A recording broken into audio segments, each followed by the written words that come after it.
Alright y'all, so I'm going to go ahead and see if I can install this Ict Billet relocation kit. Hopefully you guys can kind of see a little bit here. So I'm going to go ahead and try and get this installed here, go through the directions and everything. So I'm probably going to just do a time lapse on this so that way you guys can kind of see the process of it all, and that way the video isn't so long. So let me go ahead and get to work. Alright, so you got directions here and then all the different accessories needed, brackets and all that good stuff there. So here, and then you got your spacers, your bolts, and your pulley. So that's all of what it comes with. So I'm gonna go ahead and try to get this started right now.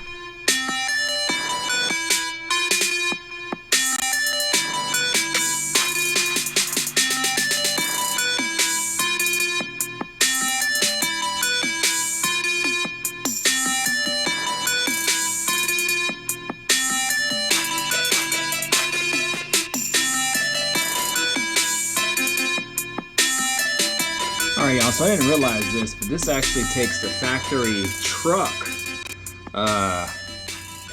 tensioner. So I thought it actually came with one. I didn't even think about it, but yeah, you're supposed to use your factory truck tensioner, and I was going to use the factory LS1 tensioner. I didn't even realize that there was a difference between them. So the way that the LS tensioner mounts up is a little bit different, and the way that the pulley is set up on here is also a little bit different. So this is the truck one I actually had from the original motor here, and I had the water pump in the back, so I just took it off. That's why it's so dirty. I'll have to clean it up and use that. Just another step in the process. So there's always something that holds you up, takes you one step back after you've made a couple steps forward. So we'll see if this one works.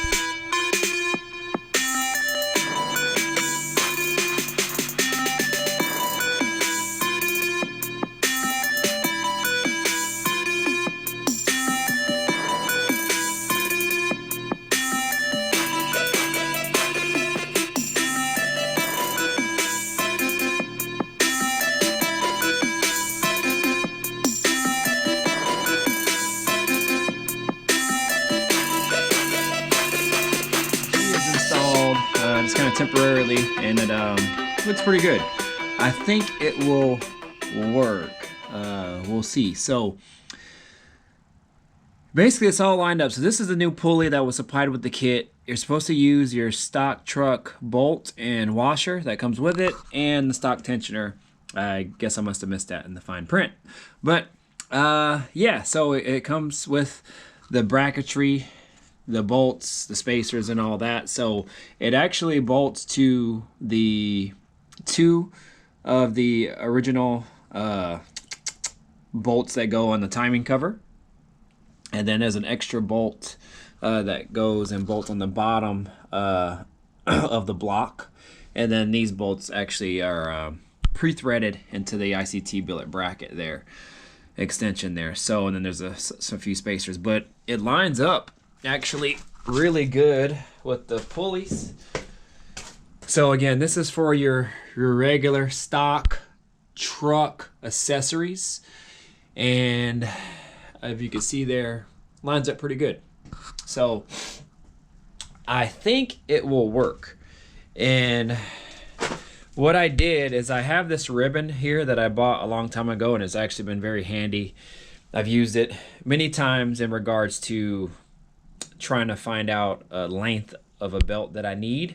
And what I did is I wrapped it around in series how it's supposed to go, and I marked it right here. And so what I'm going to do is I'm going to take it in the house, and then I'll measure kind of what I need and try to go to AutoZone, or actually I usually go to O'Reilly's. Go to O'Reilly's and try to find that belt length and see if it'll work. So what I did is I wrapped it around, and then I moved the tensioner with my ratchet, and I kind of just mock fit it about halfway, so that way there's about half tension on the tensioner supplied to the belt. And there's little markings here. I don't know if you guys can see. Let's see. You see those little marks there? So there's a mark on the tensioner, and then there's a mark, well, there's a mark on arm of the tensioner, and then there's an actual mark right behind it that's lined up to it. And so what I did is I actually went to that second mark right above it, if you guys can see that, and I kind of held it there with my wrench, and then I wrapped the ribbon around to kind of mimic the length of that while having tension on the tensioner, so I can kind of get somewhat of a range of a belt length. So we'll see if that works. This belt is way too short, so I'm assuming that this length will be a little bit longer. So we shall see if my calculations are correct. But there you go, y'all. I mean, it's pretty much in there. I'll get that belt, and then if that works, I'll show kind of like a final install. I'm gonna go ahead and paint that and clean that up here. I won't be able to get to it today. This is the only project that I can get to today. First day at work, back after being sick, so we gotta make that happen. But yeah, y'all. I mean, it's looking pretty good. I'm hoping this will work, and then we can move forward. So stay tuned for more, y'all. Again, this is the Ict Billet truck accessory belt relocation bracket kit, LS belt relocation bracket kit, specifically for a truck tensioner with rib pulley removed. So you have to remove your stock truck tensioner and use it for this particular setup. So the LS1 style tensioner is different. It only has 3 holes. This required, or the LS1 style only has 2 holes. This one has 3, so I don't think it's gonna work for that particular tensioner from LS1. Got to use the truck. So anyways, y'all, just wanted to keep you guys informed what was going on. You guys know what to do. Like, comment, subscribe. Keep following along on the build. One setback won't hold us back. We gonna make this happen. All right? Deuces. Peace out. Like this video. All that good stuff, y'all. I'm out of here.